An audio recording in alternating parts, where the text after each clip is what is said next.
Hello and welcome into another edition of the PHNX D-backs podcast right here on PHNX. I am your mayor of this joint, occasionally known as Derek Montilla. This guy is the Thunderstick, my vice mayor, the one and only Jesse Friedman.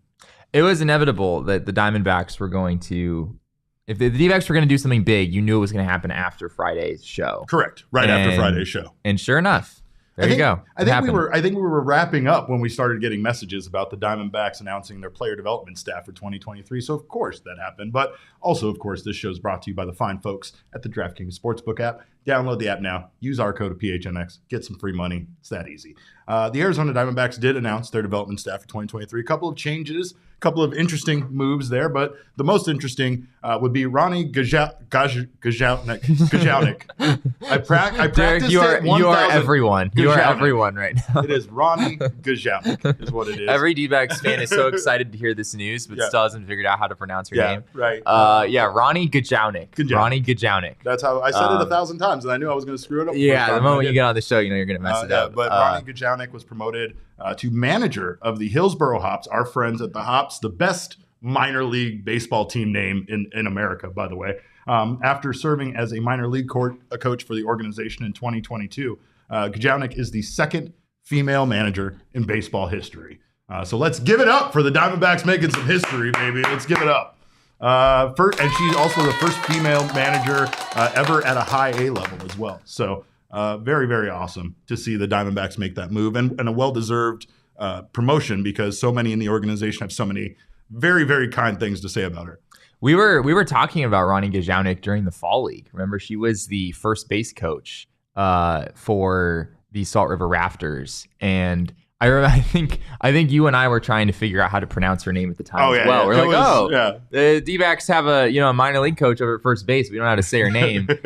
Fortunately, there was a photographer at the game who was able to help us out with that. Yeah. But Ronnie Gajownik, she was there at the Fall League as I said, as the first base coach for the Salt River Rafters, and she also spent the 2022 season primarily with the Amarillo Sod Poodles, working with some of their outfielders. She was the first base coach for them as well. And now she gets to run her own team essentially now in Hillsboro as she takes over there. And it sounds like all across the board, everyone has great things to say about her and her leadership, her initiative that she takes with players, her knowledge of the game, which of course is a huge thing as well. Seems like a slam dunk move for the D-backs. Gabriel Ferrer in the comments says we're probably less than 10 years away from the first major league female manager. I was thinking that. I was wondering that. I think I agree with that. I think it's slow going. It shouldn't be this slow of a process. Let's be honest.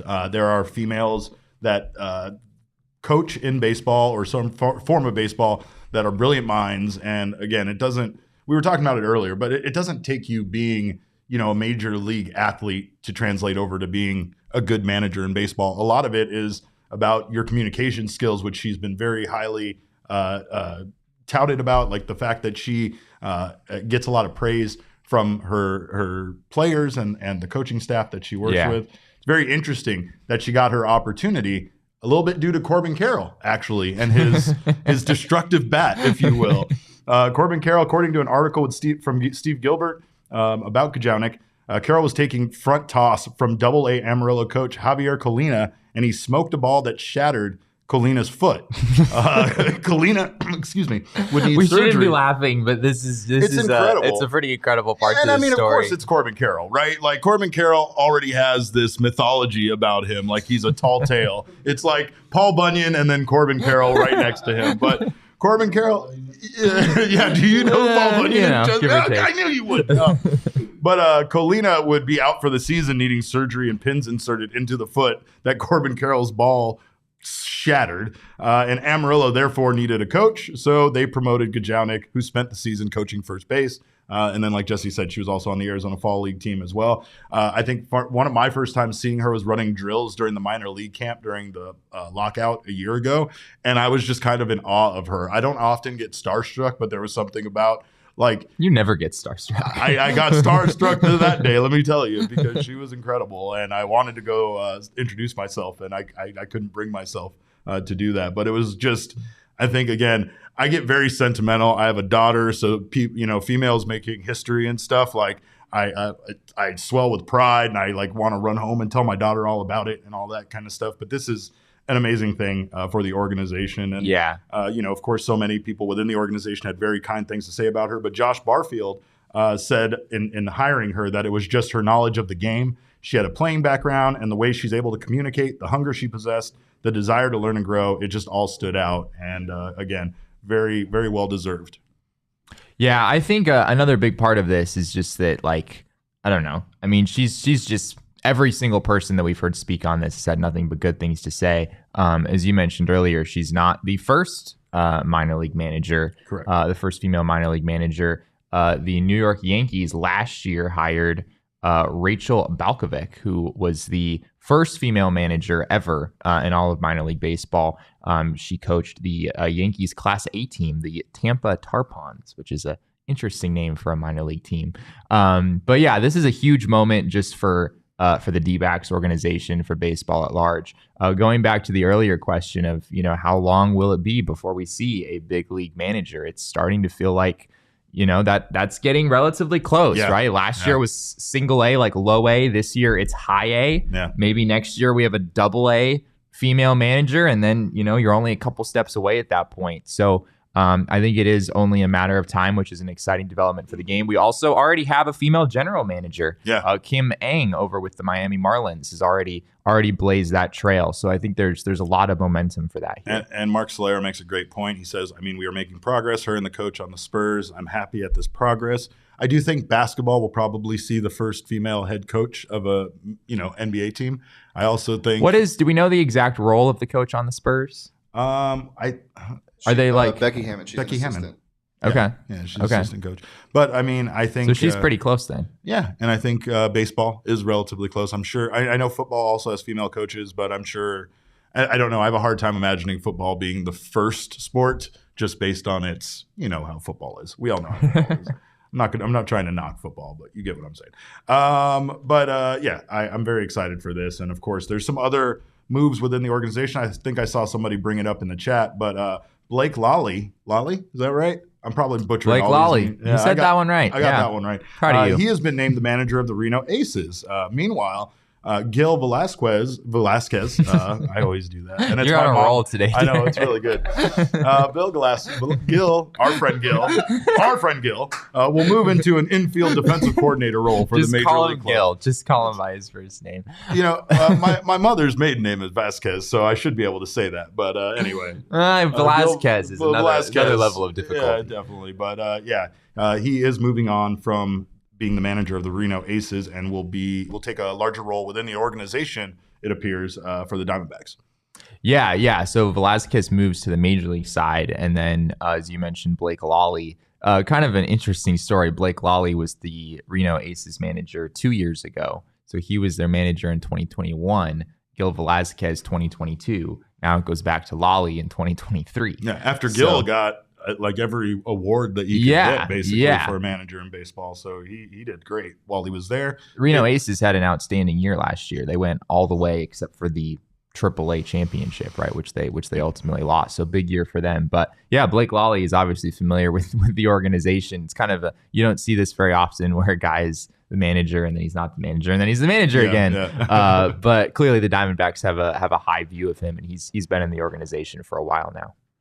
All right. Well, very interesting moves. Interesting to see how it impacts the organization. Of course, up at the top, everything's going to be the same, and this Diamondbacks coaching staff that's been, praised quite a bit will remain intact for the time being. It's exciting to see how they continue to grow. Last year was just their first year with these guys, with Brent Strom and with all this entire coaching staff. So it's exciting to see them, I think, have an entire year like this to come together and to add someone like Gil Velazquez to their coaching staff. I had to get it in one more time. I feel like Shane is our resident bets expert. Should we ask Shane what the over-under is on number of years until we have a female big league manager? Just in the MLB? Yes. Just in the MLB. Just in MLB. I'm setting the line at 6.5. 6.5. Okay. All right. I'm taking the over on that. Yeah, I think I would have to take the over. Yeah. The over's minus 140. You can get plus money on the under there. Maybe I'll parlay it. We'll see what happens. Of course, if you haven't done so already, make sure to grab yourself a PHNX Diehards membership. One of the big benefits is not only do you get a free piece of merchandise from the PHNXlocker.com every single year as a diehard member. You also get access to exclusive merchandise, like I just purchased the Diehards jacket that I've seen so many of you guys have. I love it every time I see it, and I needed to have one, and I finally got mine. So again, Are you allowed to have a Diehards jacket? Are we allowed to have Diehards jackets? I'm a diehard. I mean, I am a diehard. Yeah, but you're. I don't know if that counts. No, Yeah, it does. Yeah, it does. Counts. Jesse, when Derek's not on a show, what's he doing? Yeah. All day, every day. That's Watching fair. our content. all day, That's every day. fair. Yeah, That's fair. Just Falls here, asleep to my voice. repping the brand. He's not wrong. I do. But make sure. Sometimes in person, sometimes. Sometimes he's right. But nonetheless, it's a very pleasant sleep. Thanks to Shane and OG's governors. But anyway, make sure to grab that Diehards membership. Of course, get access to all sorts of fun stuff, including access to exclusive Diehard member-only events that are coming up, as well as discounts on those events, discount with our partners, and so much more. You also get exclusive access to the Diehards-only newsletter and Jesse's wonderful Diehards pieces. What do you got cooking up for Diehards next? Do you know yet? This next week we don't know yet. But the one we just dropped over the weekend is about Jake McCarthy. It's the one I talked about at the end of last week. So that one is out. Go get it. This week we're still working through some different ideas. So we'll see what happens. See, Jesse, I appreciate everybody in the chat, including me as a diehard. Thank you guys for welcoming me into your club. Of course, also make sure to check out Underdog Fantasy. Shane, can I get a bark over there, please, for Underdog Fantasy? Thank you. Underdog does daily fantasy sports differently, and you can draft your team against 5 of your friends. It's so much fun. And of course, the one thing I like to say is an entire fantasy season can be obnoxious. So at least this can just be over the course of one night, and you can win cold hard cash. And you have bragging rights over your friends as well. So of course, get down on the Underdog Fantasy app. I've talked about how baseball season is right around the corner, and we are riding on pitch counts. Let's go. And of course, Shane knows all about Underdog Fantasy, and he's been on it. What have you made any cash lately, Shane? Let's pull up my one yesterday. I had one for the games yesterday, the NFL games. Ooh, there's a lot of red there. There is. Dawson Knox higher than 7.85 fantasy points in their pick'em game, which is fantastic. Just pick the pick'em game is so great. Higher or lower. Burrow higher than 2 passing touchdowns. That push because he had 2 exactly. Oh. And then Josh Allen failed me. He didn't hard. just fail you. He failed a lot of people. I need to push this agenda whenever I can. The Bills need to build a dome. They just do. Josh Allen's stats in a dome are ridiculous. Yeah. So let's do it. Let's do it. You're right. And I mean, if there is it's kind of like here with Chase Field. It's insane to think about building an outdoor baseball stadium where games are going to be played in July at 5:00 in the afternoon, right? Like, it's insane. Well, what if they played at 5 a.m? That would be different. What if every Diamondbacks game was at 5 a.m.? It'd be nice and cool. The It'd be skyline great. would be beautiful. Yeah, we you know watch what the I mean? sunrise together every morning. That would be great. I'm for it. But yes, Shane's right. Build them a dome. And also, it's easy to get started over at Underdog Fantasy. Go to underdogfantasy.com or download the app. Sign up with our promo code of PHNX, and Underdog is going to match your first deposit up to $100. Make sure to do that. Of course, you guys, it's time. We know what time it is. Every week, Shark Week. Every day, Earth Day. And every Monday, we go to the mailbag. Shane, let's go! Oh, no. It did it to us again. Oh, this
What do we got?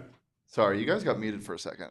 That's on me. Did we? Yep. Yeah. This is They were talking about 5 a.m. baseball games again. Yeah, I'm finding it. I almost have it. Just 5 a.m. baseball games. Well, of course, this is what happens. Things break around here, but we don't care. We're pushing on. We definitely have an advantage there because there's something about getting up at 5 or 6 in the morning and having it be essentially like 2 p.m., 3 p.m. in another city. I mean, at 5 a.m., it's in the middle of summer. It's only like 92 degrees. That's baseball weather, right? Okay, yeah, I got it. We got it. Right, we got it. Is it time? It's time. Can we go to the mailbag? Time to go to the mailbag. Let's go to the mailbag. Let's do it. Always something interesting in my mailbox. I try to get to everything in my mailbox. And then once in a while, there's a letter that makes me go, wow, my mailbox. All right, we got our first question. Let's go to our first question from the mailbag. And it's from Chris Bry at ChrisBry91 on Twitter. And he asks, D-backs opening day lineup. Concise, to the point. I dig it, Chris.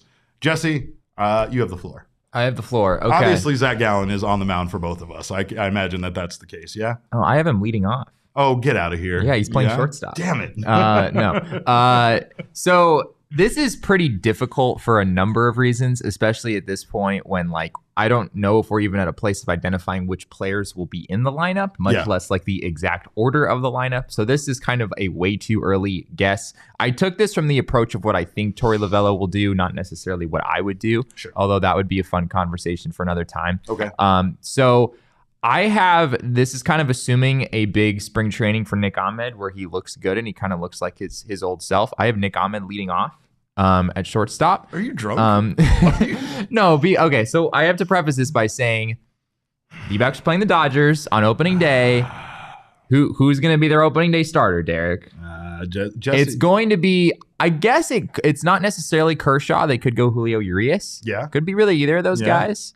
Last year they did Walker Buehler. Obviously, that's not an option this year. Still doesn't. I think you got into the OGs again, Justin. No. Sure. They're both lefties, Derek. They're both lefties. And if there's anything we know about Torey Lovullo, it's that he is willing to do all kinds of weird things. If it means giving a right-handed hitter who hits lefties well an opportunity at the top of the lineup. He had Carson Kelly at the top of the lineup, leading off for a good portion of last year. We've seen him do the same thing with Nick Ahmed last season. So I don't know necessarily exactly who it would be, but I've got Nick Ahmed leading off at shortstop. I have Ketel Marte batting second, playing second base. Ketel, of course, destroys lefties in general. You're definitely going to want him near the top of the lineup.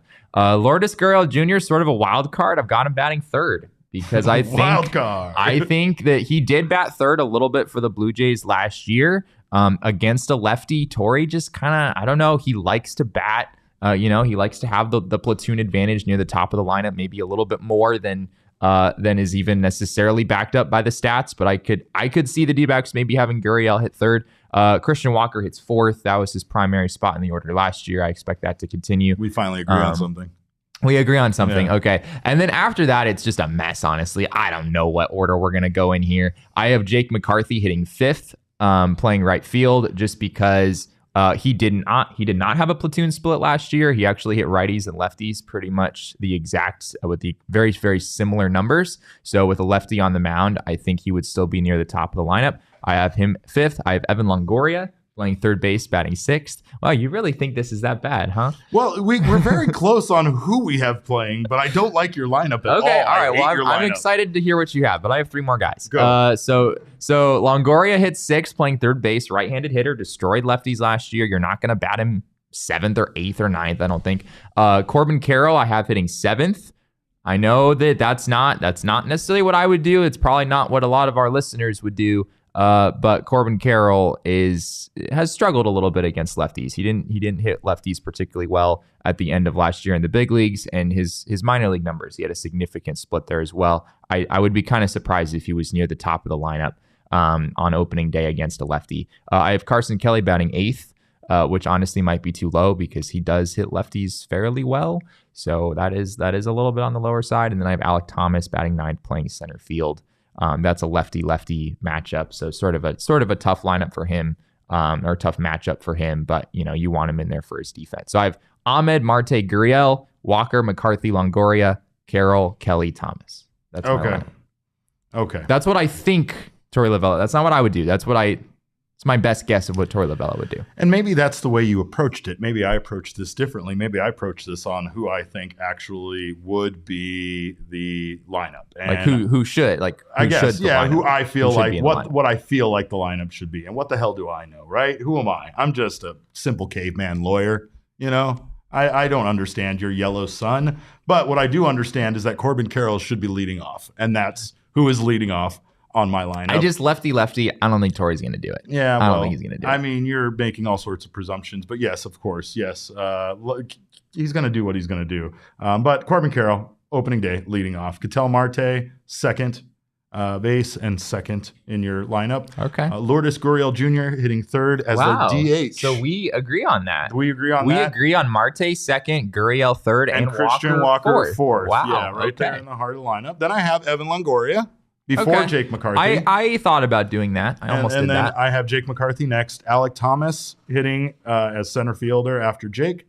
Then wrapping things up, Carson Kelly at catcher, because I don't think they're going to go to Gabriel Moreno this early. Yeah, I know everyone wants them to play Moreno on opening day. I don't think it's going to happen. I don't think it's going to happen. You're probably going to have Zach Gallen on the mound. I Torey's going to struggle. go to the catcher that he's familiar with. You know, I struggle a little bit with Moreno, not maybe playing DH. Maybe that's a possibility. Yeah. Maybe he gets some reps in the game later in the game. Who knows? But and then I have Nick Ahmed batting last, and I think that's just based on a lot of factors. I would also put probably Geraldo Perdomo there as well if he was the shortstop. But I think it's going to be Ahmed on opening day for sure. This is fascinating because both of us didn't mention one pretty key player for this team. Who's that? Neither of us have Josh Rojas in the starting lineup. That's correct. Because it's likely to be lefty, and it's kind of hard. Like, where are you going to put him? You're not going to play him at second over Ketel, right? Ketel destroys lefties. You're not going to do that. You're probably not going to start him at third over Evan Longoria. If Longoria is healthy, Longoria destroys lefties. So then it's a matter of, like, can we get him in at DH? Yeah. But then you have Gurriel there. Maybe Gurriel moves to the outfield if, you know, one of Thomas, Carroll, or McCarthy doesn't start. But it's tough. It's like, against the lefty, it's kind of tough to get Josh Rojas in the lineup if everyone is healthy. All right, moving on. Let's get on to our next question. What do we got here? What is happening? This was your face when Jesse was reading the lineup. Yeah, perfect. Just Jesse Perfect. meme face. We need that in the Perfect. in The cam, main so, face needs to stick around. Yeah, so that's staying in there. All right, let's get to the second question. All right, next question comes from Harley. Harley_PDX asks, interested in your guys' thoughts, but I feel if the D-backs make a bullpen trade, it would be for a closer. Lovullo likes having a ninth inning guy, and Hazen's comments last week about mostly looking at trades leads me this way, considering there's still quality relief pitching on the market. I agree with you. I don't think that they're going to make a trade for just your standard reliever. I'm still surprised that they're not in the market for some of the relief pitching that's available. But I have a feeling that you could be onto something, which is why we could see the D-backs be done making moves. They might feel like, once again, that Mark Melancon might get another shot at it, or that they might have other candidates that they've already acquired that might be material for being their closer versus going out and acquiring one.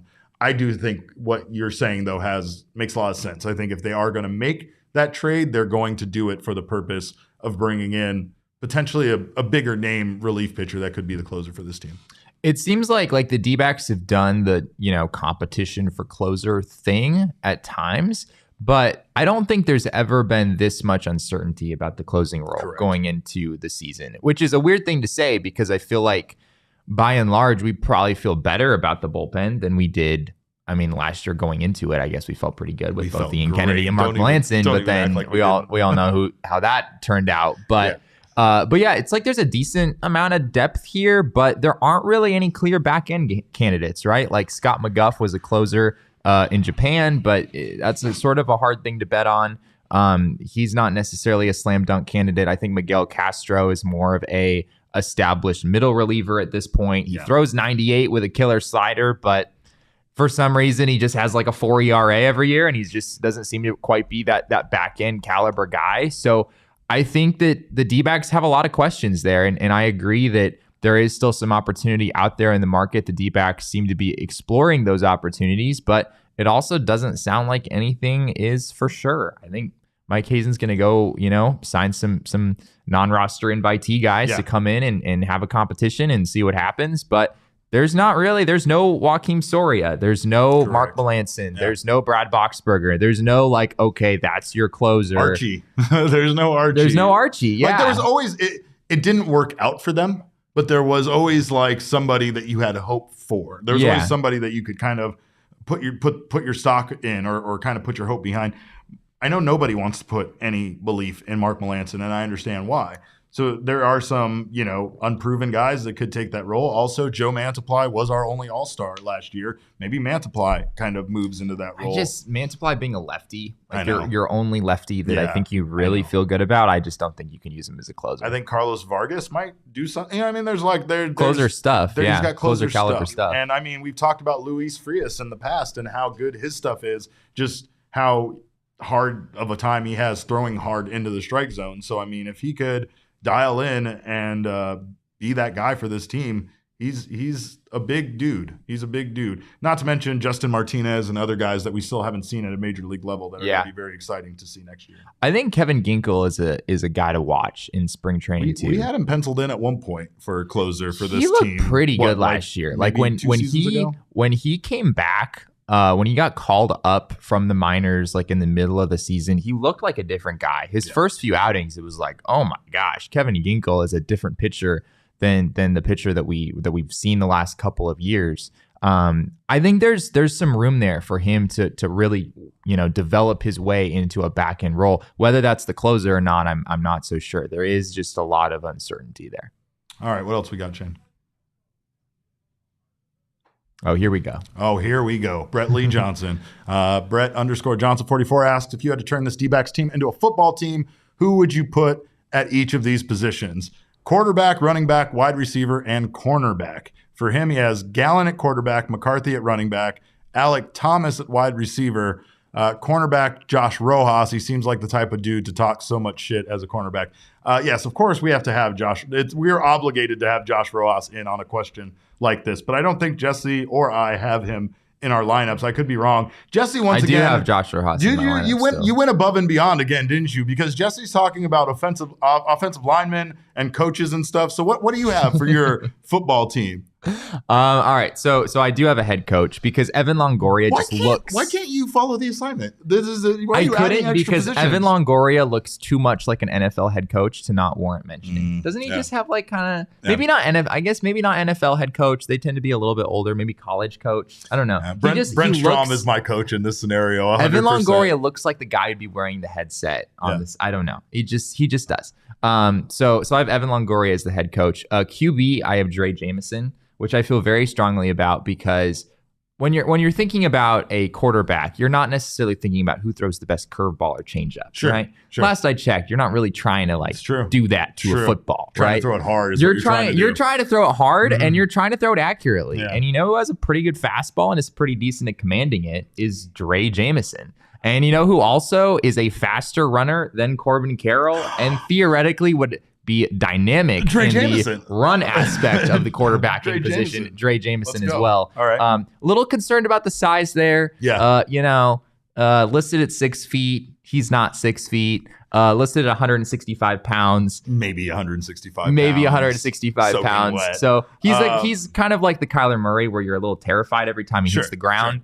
That's why I went with Joe Mantiply for quarterback. Interesting. I feel like Joe Mantiply, he has the size. He has the size. 6'4". He has the arm for it, right? Not to mention that, but in his spare time, we know that he fights steers, cattle, right? So again, there's a toughness there that only really could be used for football. He doesn't need to train like that in order to be a baseball player, but he does, and I appreciate it. So again, aren't you concerned though that Joe Mantiply would be like he doesn't throw a 4-seam fastball, he throws a sinker?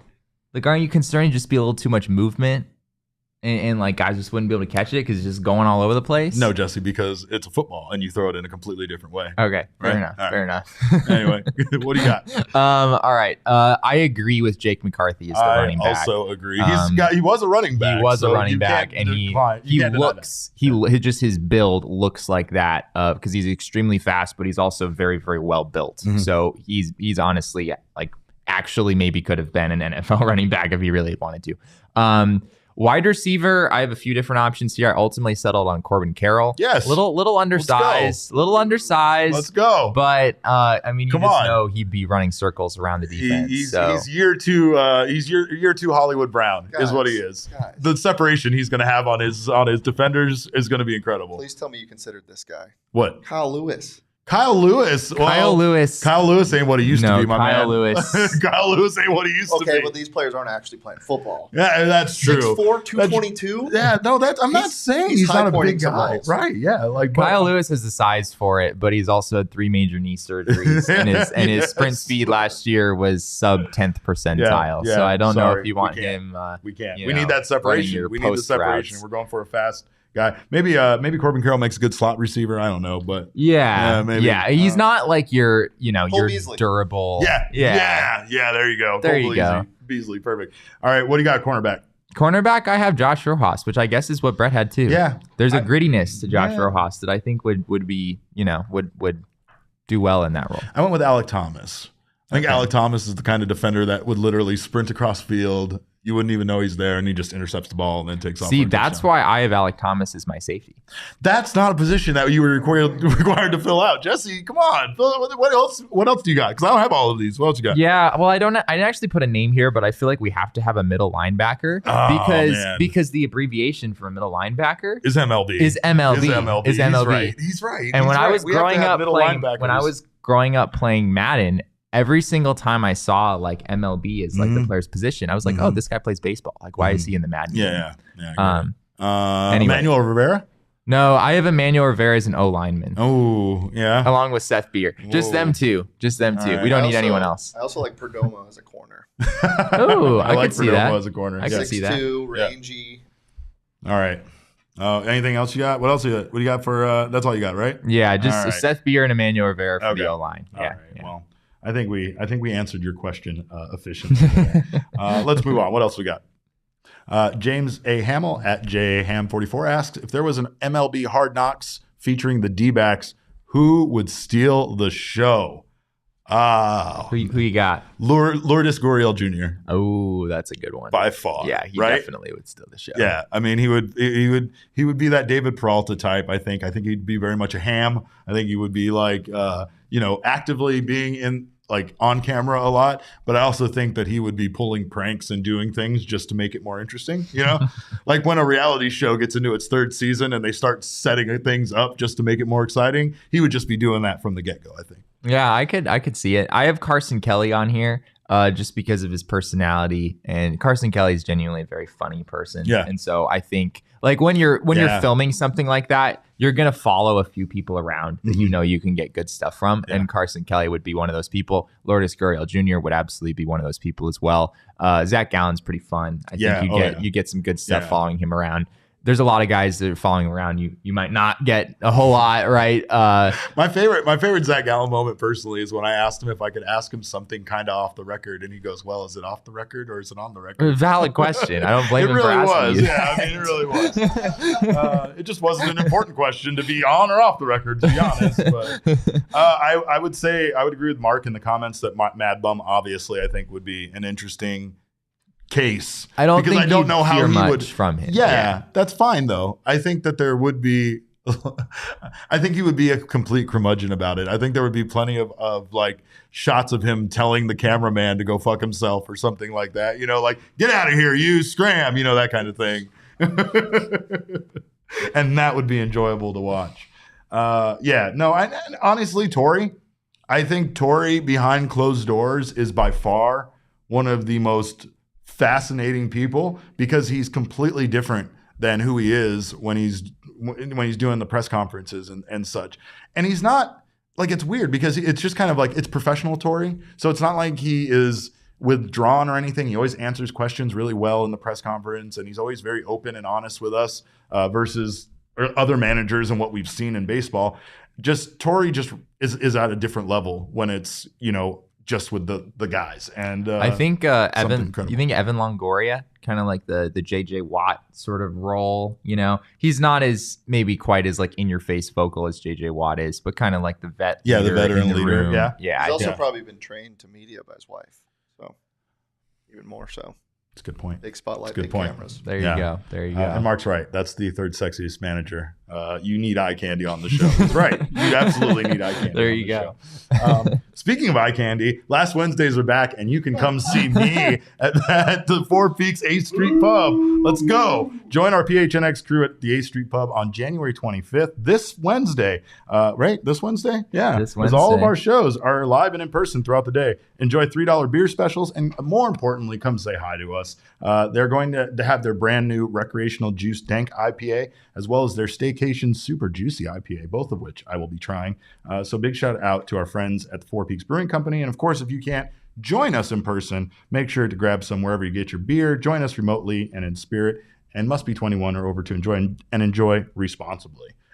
And we got some more Mailbag Monday questions coming up, presented by More Furniture. But of course, we want to get Jesse's condo outfitted correctly. So please continue to send us your suggestions, because as it stands, it's just nothing but Chase lounges in there. We talked about that. It's going to be very awkward at dinner time for him and his brother to be eating at a table. Don't tell with me Chase you wouldn't lounges on want to both eat sides. dinner sitting on a Chase I don't know. Like, don't. Are you going to get a lower table? It's not going to be a normal size. You would almost have to get like a coffee table to be your dinner table, right? You're going to like sit on your Yeah. side with one arm Right up, now just we only have a fucking high eating. top, Yeah. so that might be a bit I of a would problem. imagine it's like a TV dinner tray that you use, Yeah. but you put the legs on either side Yeah, of the Chase lounge, yes. so it's like right here. Yes, you're right. Or like one of those breakfast in bed trays, right? Yeah, Where you like just sit down. exactly. How you're Right, eating like yeah. on an airplane. Right. No, that's great. That's perfect. There is no table, actually. It's just like something that's like on you, right? You don't actually need a table. Just like a little circle of Chase lounges with their little trays. Perfect. Can't wait for it. But of course, if you want to actually outfit your home with real furniture and not do whatever the hell this guy's doing, go to morefurniture.com and save big on the best furniture in the Valley. There's no promo code to use. Just tell them your friends from PHNX sent you. Don't tell them me, because they're still mad about the office chair thing, but tell them PHNX sent you. And of course, get that white glove delivery service. It's, you have other furniture companies. They come in and throw your shit down. They leave. They don't care. More Furniture cares about your stuff. So make sure to do that. On to more Mailbag Monday questions presented by our friends at More Furniture. Let's go. What else we got? Question number 5. Any chance Tyler... Oh, excuse me. All right, no. Jim Marshall, our buddy Jim Marshall, asks, any chance Tyler Gilbert gets a chance in spring training to win a spot on the MLB roster, or is he destined for a AAA for the rest of his career? Oh, man, I wish I could answer that. I really do. I wish I had a positive answer for that. I really feel like I don't. I'm leaning more towards that second half where you said that he's destined for a AAA role, but who knows? I mean, we'll never forget. Well, maybe we will. Maybe it's easy to forget Tyler Gilbert's no-hitter, because it's just like this, so unlikely of a situation. Jesse shakes his head crazy at me, but I mean, it's not Easy to forget a no-hitter? Yeah, That doesn't make any sense at all. Because Tyler Gilbert just Derek, can quietly we not be a part still- of this roster any longer, and of course, I'm just saying, yes, we know, we love it. You made a whole video of it, Jesse. We know that we We appreciate the still, Tyler Gilbert I don't thing. think any, oh, here we go again. There we go. Nice. We have not forgotten about Edwin Jackson's no-hitter. In what year was that? 2010, I believe it was. June 25th, 2010, a year the Diamondbacks were not competitive, and a game in which Edwin Jackson threw more than 140 pitches and walked 8 batters. And we still talk about that no-hitter. Yeah. I don't think we're forgetting about Tyler Gilbert's no-hitter anytime soon, especially given that it was his first big league start. But Like, it's that just- was it's- a Cinderella baseball moment. It's wild that a guy can go from that to essentially that being the high point and not really Yeah. being someone that can help this team win games. It's not like they didn't give him opportunity in the starting rotation, but I don't feel like that's in the cards at this point with the talent that they have. And, So many young know, pitchers have come up at this point that Right. Tyler Gilbert he's a lot further down on the depth chart than the team had him last year. Now that you have, Fott, Jameson, Nelson, Tommy Henry is probably higher than Tyler Gilbert on the depth chart. So Now, it's not to say an injury or something else couldn't give him an opportunity. And he based on- also is kind of recovering from an injury in his own right. Tyler Sure. Gilbert wasn't available over the last couple months of last season due to an elbow issue. So I'm not aware of any updates on that front. I think he should be healthy going into next year, but that's another factor in that too. I guess it's based on how accepting he is of a different role and how he embraces that role. There's very, very much an opportunity on this team for guys to not only be a part of the bullpen, but like we said earlier, the closer role. So it's not to say anybody is out of the discussion, but it's something that you have to win. It's going to be a competitive situation for the Diamondbacks. Hopefully it improves the results from what we saw last year and they can get more, especially with the additions that they made. I just don't know if Tyler Gilbert now factors in at this point. And, again, if he does, it's probably going to be in a relief role at best. Yeah. I mean, I do think it says a lot that, like, a year ago, Tyler Gilbert was pretty high on the depth chart, right? In recent years, he's been Fourth. Yeah, like a guy that they kind of needed in order to fill out a rotation. It's a good sign for the D-backs as an organization that he's still like a major league ready pitcher in a lot of ways. Like if you're giving a start to Tyler Gilbert, it's, he's not your best guy. You don't want him going against the other team's ace, but he can still, give you a competitive outing. And the fact that the D-backs have him still, and that, there's a number of guys now who've kind of pushed their way above him on the depth chart. It just goes to show there's a lot more depth in the organization than there's been in recent years. And that's a really good development. All right. What else we got? Gabriel asks, with all this prospect talk, who is a prospect you swore was going to be the next big thing, but they fizzled out or were just never good in the majors? I hate this question. Christian Robinson is probably the guy that I was highest on that in recent years. Well, he hasn't really fizzled out necessarily. That's very Just true. A sizable roadblock.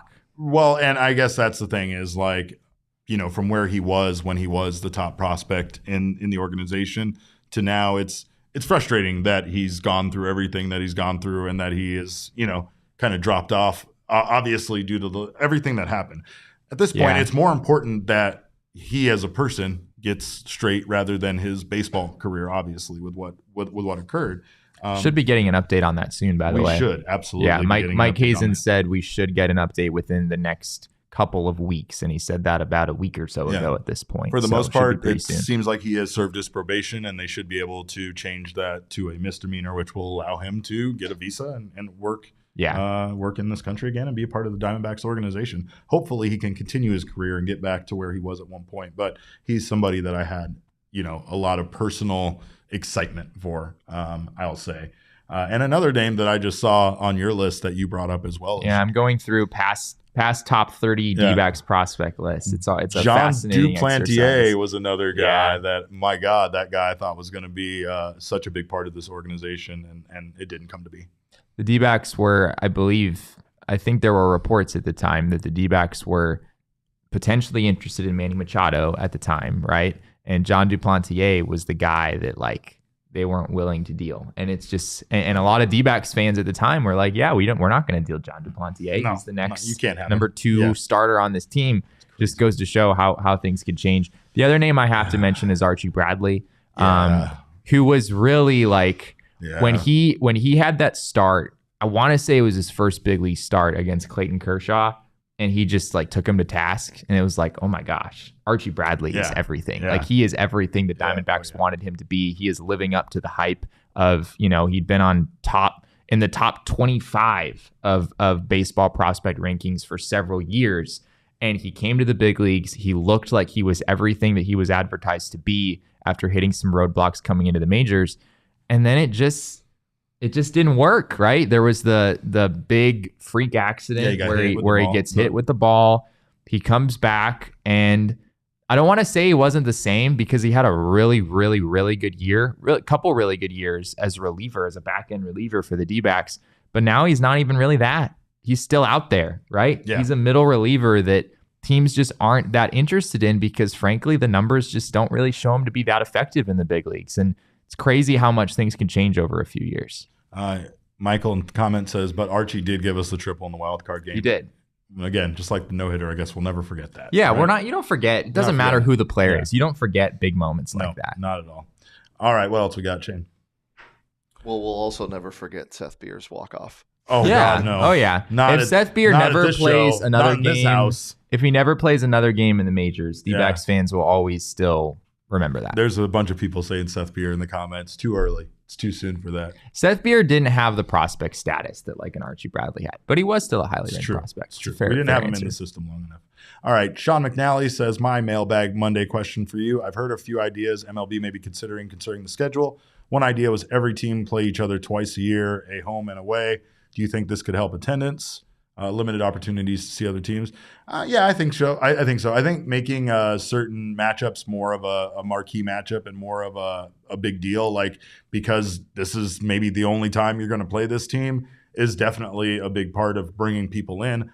I just don't know how that would work. I mean, I guess what you're saying is at least play everybody twice a year, and then also I assume this is like a home series and an away series, not just like one game. Yeah, a home series and away series. But then we also have probably divisional matchups that would still get played more. You got to have the divisional matchups more than that, of course. It just has to be that way in order to decide the division. But I'm down for that. I'm down for seeing every team in baseball. I think we get that in other sports, right? Like there's never a year where the Suns don't play the fucking Washington Wizards or something. Like it's just so weird that baseball is still like that.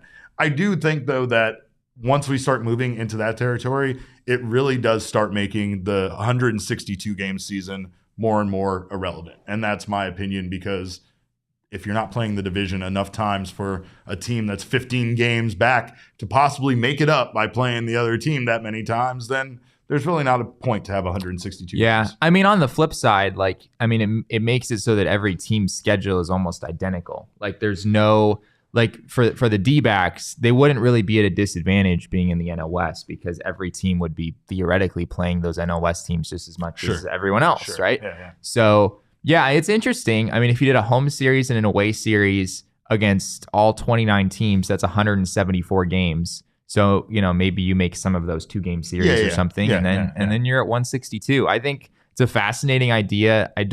You're right, it's a little extreme, like to not play the teams in your division more than twice. Like, I mean, the D-backs would be just as closely connected to the Los Angeles Dodgers as they would like the Boston Red, or the Angels or something. Yeah, like that's just weird. That's just weird. I think that's probably a little bit too extreme, but I would enjoy it. I think it'd be fun to watch. Just like the change of but I mean, even playing the divisional opponents 13 times a year now, it's still like, all right, we've seen the Rockies enough at this point. I still think there's going to be an element of that. Well, and we're going to see plenty of the Padres and the Dodgers in the first month, so you'll get your fill. You'll be done with those guys.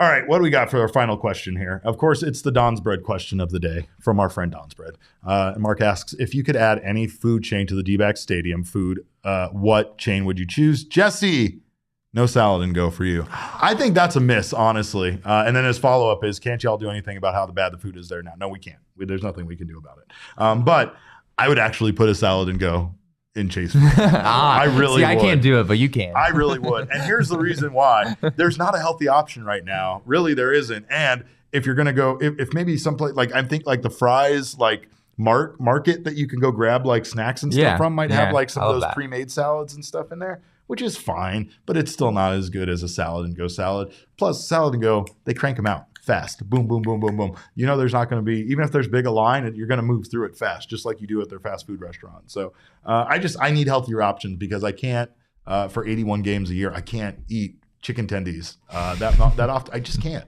I can't, Jesse. I mean, the chicken tendies at the ballpark are not nearly as good as the chicken tendies at Four Peaks. No, he's absolutely. If they had Four Peaks chicken tendies at the ballpark, then that would be really something. But the ballpark ones are just they're not nearly as good.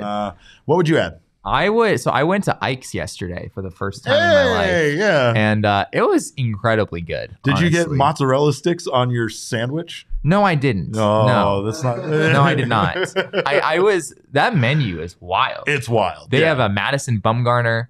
They have a Michael Jordan. They sure do. They have a Steve Nash. Yeah, they're everything. Just like all over the place. I got a sandwich it was Ted Danson.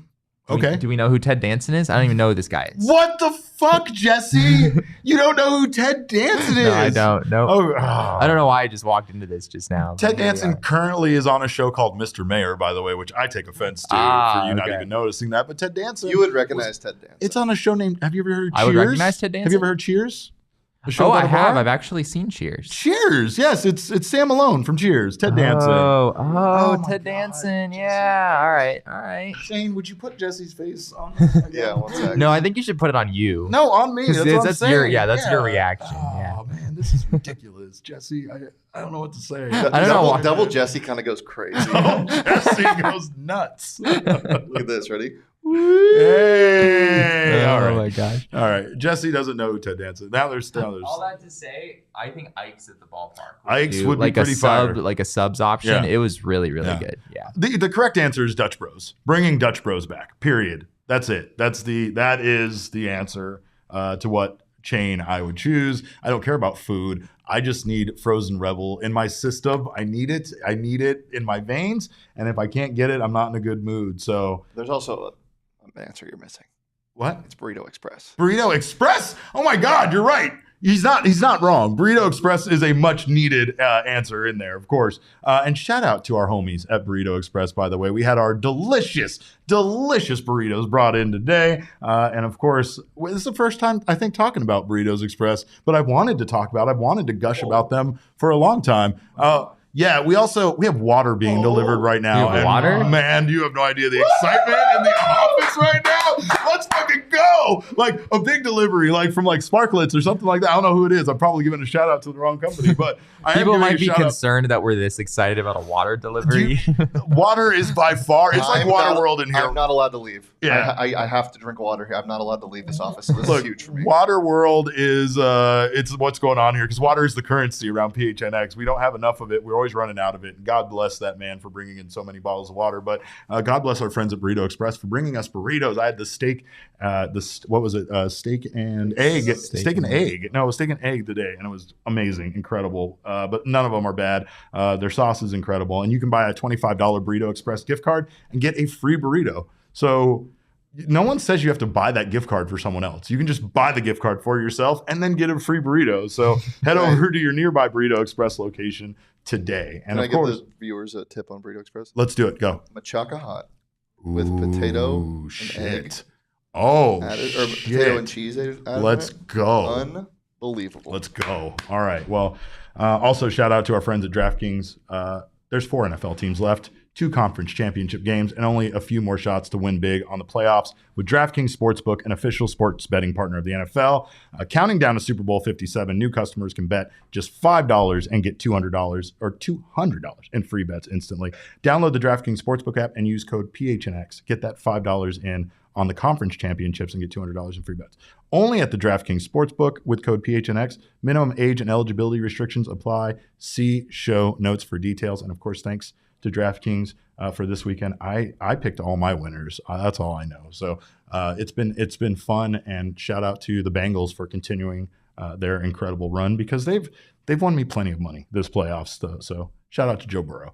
And shout out to you guys for being here. Thank you so much for being here in the comments. Thank you always for joining us for the show.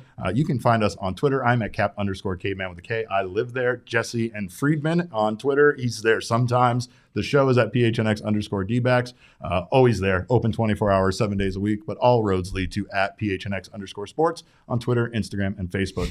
We thank you guys again for being here. Thank Jesse and Jesse for being here on behalf of all of us, all 4 of us here. On behalf of Shane, Jesse the meme, and myself, we appreciate your time. And remember, kids, baseball is fun, but it's so much more fun when you're made into a meme. Oh my God.